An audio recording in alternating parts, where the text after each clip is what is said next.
आम आदमी पार्टी के सरबराह अरविंद केजरीवाल की कार पर पत्थर फेंके गए। आम आदमी पार्टी ने हमले का बीजेपी पर लगा इल्जाम।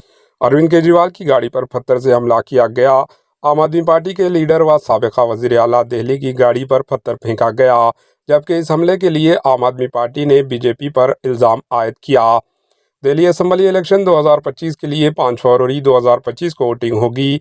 पूरे दिल्ली में मुख्तलिफ सियासी पार्टियों की जानिब से इलेक्शन मुहिम जोरों शोर से चलाई जा रही है।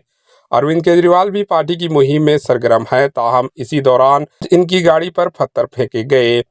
आम आदमी पार्टी ने बीजेपी पर हमले का इल्जाम आयद करते हुए ट्वीट किया कि शिकस्त के खौफ से बीजेपी घबरा गई और अरविंद केजरीवाल पर हमला करने के लिए अपने गुंडे भेजे।